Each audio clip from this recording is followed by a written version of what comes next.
My precious, you belong to me. You're mine.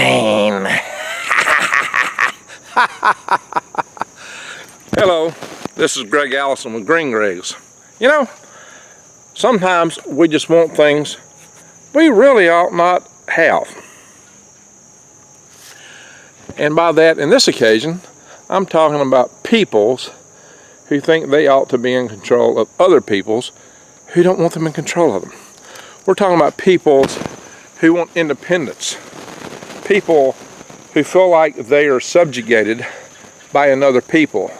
Maybe they're conquered or in other means and ways subjugated by a greater population. A tyranny of a majority. Believe it or not, that was one of the things that the Founding Fathers of the United States was concerned about, a tyranny of a majority. But it occurs in lands across this planet. No person, none, have the right to own, possess, or control another person, in my humble opinion. No one has the right to tell somebody that you belong to me. You're mine, my precious, my precious. No. Yeah, okay, so I'm having a little fun. But why? Because that's my satire. That is my satire. Did I choose a great setting for my satire here or what? On this big walnut tree. All right. You know, walnuts kind of tend to kill the local trees out near them. It's kind of funny. Near this walnut tree, though, is a bed of grass. Like its own little country, its own little nation, its own little ecosystem here in this forest. Well, maybe this is its own little country. See, quite often people are oppressed because maybe land was not divided up right, lands. Most often they were conquered at the point of a spear, a sword, or the barrel of a bang-bang. You know, quite often these peoples are poor, they're not empowered, yet their land is rich in resources. And other people take from them their resources or desire their land to move into and colonize. There's many means of subjugation that peoples undergo. Take, for example, South Sudan. South Sudan eventually won their independence, but until then they were very much subjugated. They were a black Christian nation living in the nation of Sudan, which was Muslim. And they were oil rich, so the northern part of the country, the Muslims did not want to turn them loose, but eventually they got their freedom. But there was much genocide among their people before that happened. Today we have the Kurds, what should be Kurdistan. As you know, when the Ottoman Empire fell, Great Britain later just divided these countries up however they saw fit, with little regard to the ethnicity and natural divisions within those countries. And the Kurds got divided between Syria, Turkey, Iraq, and Iran. So it meant what might have been a powerful group was suddenly a minority in each of these nations, which also meant that, you know, they might be oil rich in, say, Iraq, but the people of Iraq were able to dominate them and take their oil to their own benefit and the resources of these regions. You know, today we have, in China, we have the Uyghur people that are in Xinjiang in the western part of China. They're living in an open-air prison, essentially. There's maybe up to 3 million of them in concentration camps to this day. And they are being essentially wiped out in many ways. Forced sterilization, many things. Why? Maybe it's because the Chinese are actually desirous of that land. They want to move in and colonize it.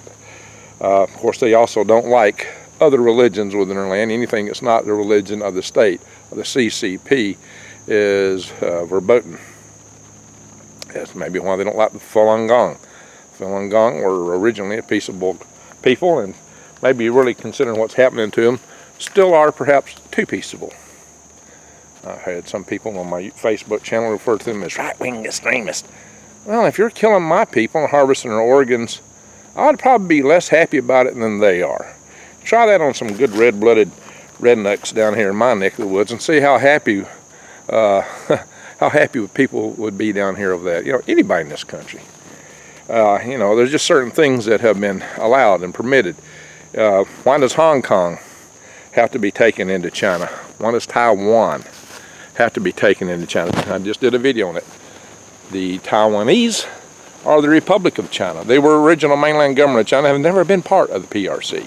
They've never been a piece of that. They're not a breakaway.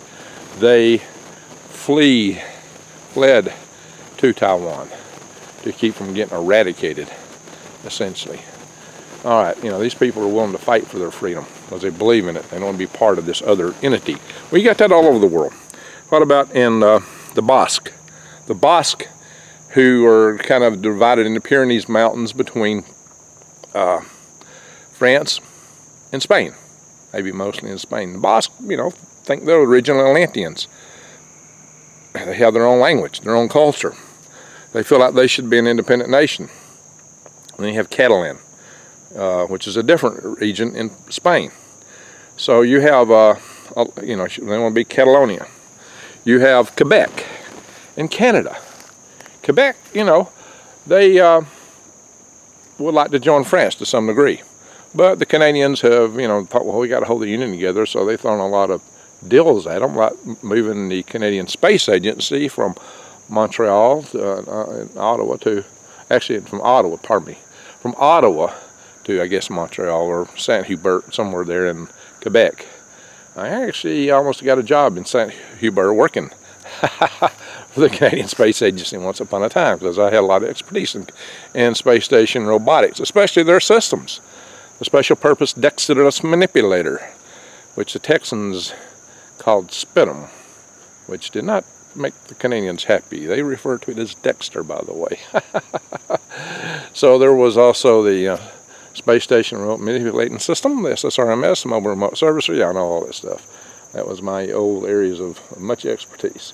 So, but Quebec got a lot of beanies thrown at them to stay in the Union. Was it worth it to the rest of Canada? Was it worth it to Quebec? You know what? I don't know. I'm not there. I'm not making that evaluation. But I'd be tempted if I were a Canadian to say, why should I throw you all my beans and just to keep you in the Union? Go, be gone, get out of here. You know, what if Illinois think we had to send whole lots of beanies up there for them to stay in the Union? You know, I'd say, bye. California, I'd be tempted to tell them goodbye anyway. Hey, they're such a big part of the economy. Well, they're that, but, you know, hey, there's other baggage that comes with it, you know. So, you know, maybe sometimes we shouldn't just try to force people into our unions. Maybe we should divorce them, kick them out. Yeah, that's not likely. I know that because it's all possessive. You got to be in my control. You're mine. You're mine. I got to control you because I want what you got. We got to be together. That possessiveness is sick, twisted, and demented, just like the character I'm making out like from, you know, the Lord of the Rings. No, I'm no Gollum by any means.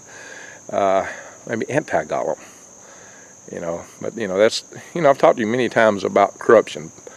You know, I've told you that power corrupts and absolute power corrupts absolutely. Tolkien was brilliant. He wrote that in the Lord of the Rings, in a sense.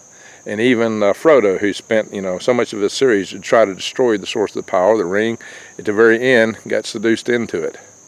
And it was Gollum's greed and fighting for it that actually saved Frodo's life. Weird, right? Good writing, very good writing. And very insightful on the part of Tolkien, I might add. Very, very, very interesting. You know, I can make a character in some of those series, right? Anyway, yeah. All right, so especially standing underneath this big old walnut tree, I'm kind of angling the camera up. You know, like nose views, but it magnifies the beauty, the majesty, the majesty of this tree behind me. Isn't that amazing? You know, I do like to share with y'all Mother Nature as much as I can. Look at this tree. Isn't that beautiful? Well, like I said, it's got its own country here in the middle of the forest. Maybe it wouldn't want to be its own. Look at it. Yeah, it's definitely different around here. It makes a good setting for my story. This is its own little country in the forest. Look at these vines out here. Isn't that beautiful? those big old vines, big old grapevines. So I'll walk over there. There's walnuts on the ground. I should do a video about walnuts, right? That'd make a good video.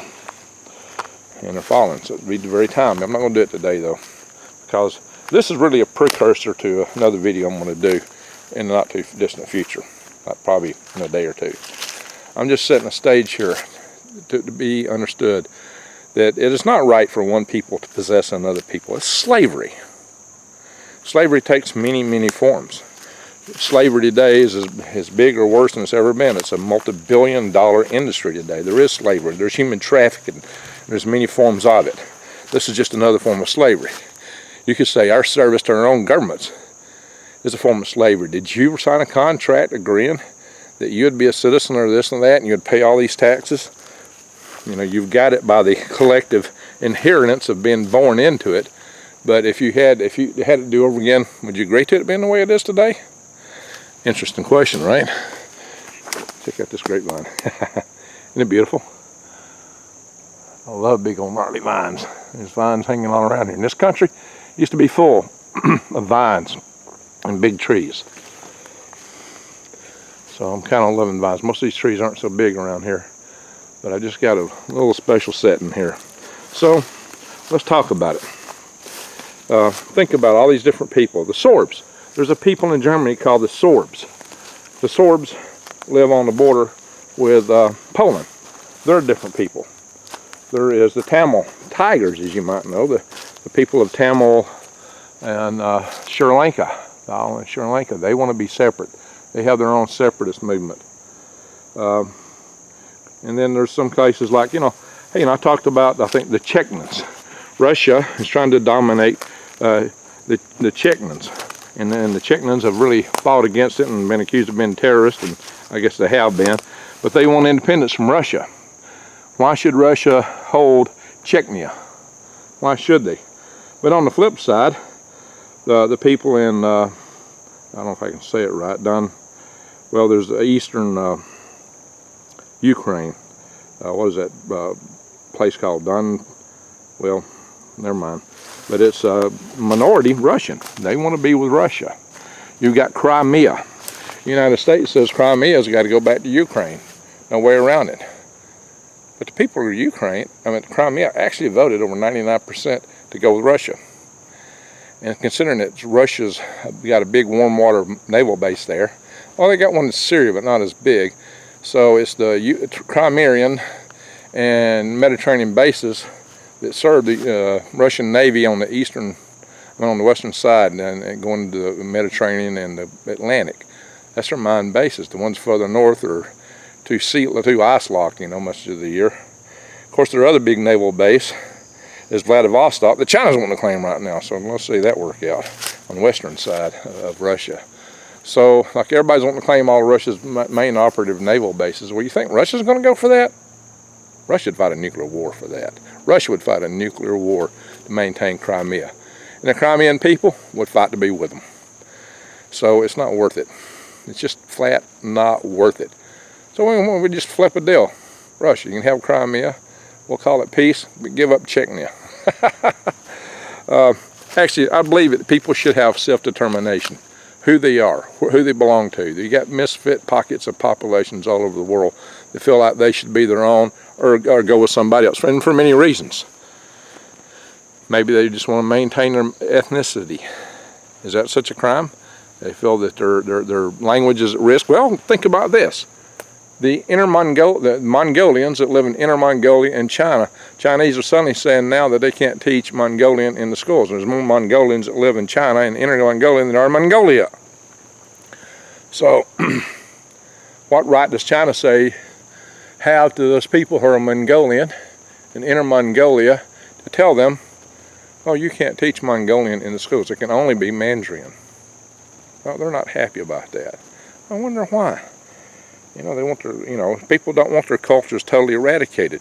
The United States did that to the American Indians. Was that right? No. Indian culture and American Native culture was a rich culture. And it's been eradicated by these kind of things. It's not right to eradicate these things. Cultural diversity is a beautiful thing. There's beauty in all these cultures. Every culture has beautiful aspects to it. Maybe ugly aspects too, but maybe we can learn to accent the beautiful aspects to capitalize on those. Like this beautiful little fern down here, right? There's always some beauty to be found. And maybe there's bad things too. Maybe we need to learn how to develop the beauty and take out the bad in all cultures. Human beings are not perfect, but we can always work toward it. But we're not doing a good job of that today. And one of the things that we're getting wrong is our possessiveness of other people. That's what we need to stop. That's why I'm doing this video. In the United States, Puerto Rico. Puerto Rico is a good example. And this is an example for all these cases. If a people want to be separate, then the main population, the majority in that area, should agree they want to be separate.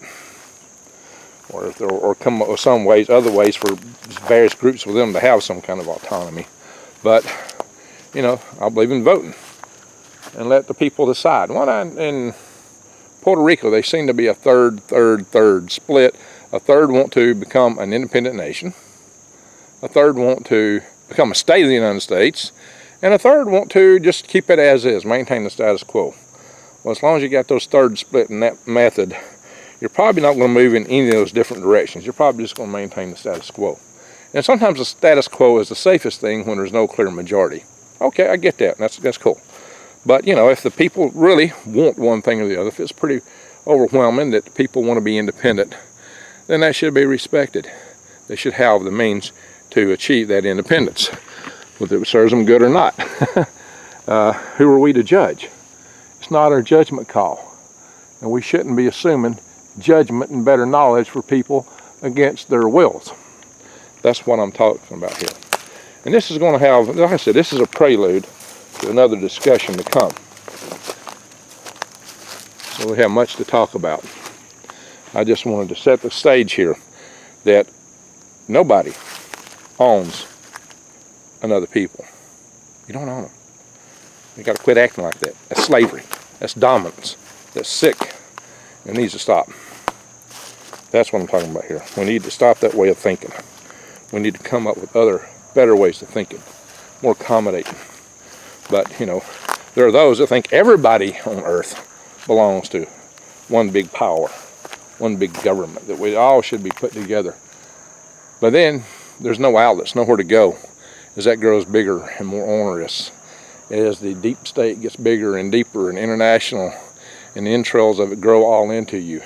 How do you escape being part of the Borg when you don't want to be in a Borg, when you want to keep your individuality, when you want to be a human being? Yet they're putting a neural lace into you and telling you, nope, you're going to be a mind-numb robot. Time to become a worker ant. No, they will seduce you first. It'll seem beautiful and wonderful.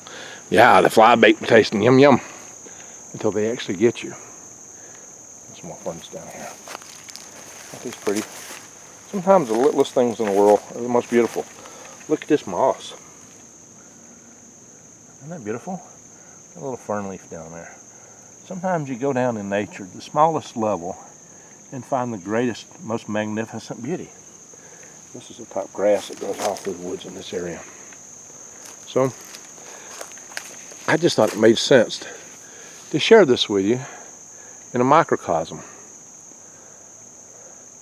in a world of its own, in the middle of a forest. This is a bigger forest, but I'm in a microcosm of the forest. It's its own little ecology right here, its own little country in the bigger forest. You don't have to petition to be a bigger, its own country. It already is. Until somebody comes in with a chainsaw or a bulldozer. Maybe it will remain this way. It's a beautiful place. There's many beautiful places and beautiful people. Why do we want to dominate them and tell them how to live? Tell them what language to speak. Why do we want to do that? If they want a second language so they can integrate, that's fine. If they don't want it, who is it our right to mandate it? It's not. It's not at all. We need to get away from that way of thinking. So that's what this video is all about. It's all about freedom. Ultimate freedom. Okay, I'm in a new environment now. I'm no longer in the forest of the tree. I'm in a forest of trees. And that too is beautiful in its own way.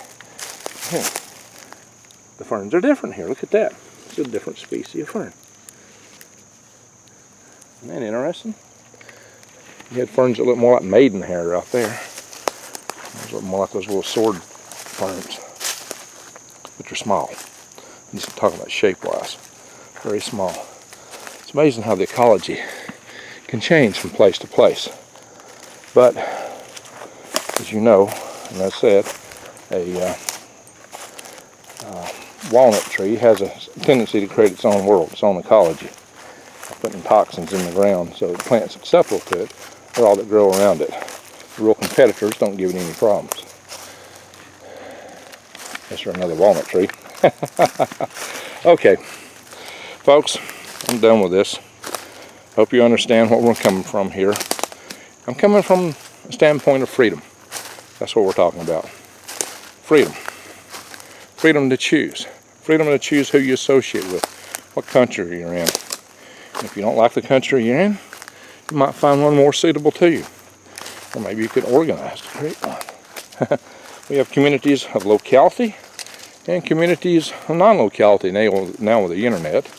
We have large communities. There's many kinds of communities in our world today that we have. But people should not be forced to live. If the people of a land do not feel like their land belongs to another country, it shouldn't. That's my point. I've said this before, and I'll use this in future videos, but I felt like it deserved special, my precious, special treatment here. Yes, special. So, I hope you got a little bit of entertainment out of this lesson. You know, sometimes the best way to teach is to entertain. So I chose a little entertaining beginning here, but it illustrates the point. Obsessiveness. I'm obsessed. You belong to me. You're mine. Yes, you belong to me. That's what countries say. That's what the tyranny of the majority says to the minority. And it's wrong. It's definitely wrong. What if the people along the Black Belt in Alabama decided to secede and form their own nation? Go at it. Go at it. They probably won't want to do that. But then again, a lot of times people are seduced by the benefits of the bigger governments or other things, the identities. The numbers of them that have been veterans fighting in wars for said country. Okay, that's fine. The United States is not a country of race or creed. It's a country of a thought and a belief. It's supposed to have been a belief in freedom. It seems like we've forgotten that, though. I'd like to return us to it. So I'm, along with a whole lot of other people, starting an organization called the Freedom Restoration Foundation. You can email us right now, temporarily, at hal5space@aol.com. Link will be below. Support my channel. Please subscribe. Bang the notification bell. Bang the bell. Bam. And also click all for the notifications so you get all the notifications. And then check back from time to time. Make sure you've not been unsubscribed. And if you are indeed getting notifications, just check the channel from time to time. You know, once or twice a week, see what my latest things are. And if you want to see all my videos, they're all not going to appear in the playlist because I have over 550 videos, pushing 560. So just go click videos in the upper left corner. But to really support my channel, you can help me and help yourself. We live in tough times, trying times, and it's on the verge of going crazy. It's already going crazy, and it's going to get crazier. So go to PrepWithGreg.com. You get a special. 4 weeks of food supply. 4 weeks. It'll last 25 years for $100 off. Look at this moss.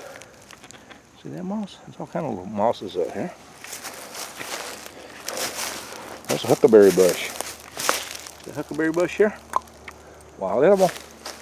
Sometimes it takes them a few years to make. There's sassafras. Guys, the woods are brimming. And look here, it's all wild grapes. You can eat the leaves on these. The forest is brimming with food if you know what to get. Brimming with food, sustenance. Magnolia, wild magnolia. You can actually eat the flowers on that, but you want to pick them first because they're pretty intense. Pretty intense, my friends. So, that's why I talk about these things. I want you to understand that nature provides, but you also need to provide for yourself. Go to PrepWithGreg.com. $100 off, and you can also click the My Patriot Spy logo from prepwithgreg.com, and I'll still get credit for the purchases you make throughout the site, and they have a lot of good prepping supplies. Also, the planting season may be winding to a close unless you're growing indoors. Microgreens, I got videos on that, so check them out. But you really need to consider growing your own garden, growing your own food as much as you can. Start now, and do everything you can for growing your own food. I have a link to True Leaf Market where you can get the heirloom seeds that you need. So go to True Leaf Market and definitely get as many seeds as you can afford, because those are a real investment. Just take care of them. True Leaf Market. There you will find all kind of seeds, and you need them because they're very portable. If you have to run, it's a lot easier to carry seeds and a whole lot of bulk food, and you can plant them and grow food in the future. But that's what I really recommend, is growing your own garden. Anyway, enough said on that. Thank you for watching.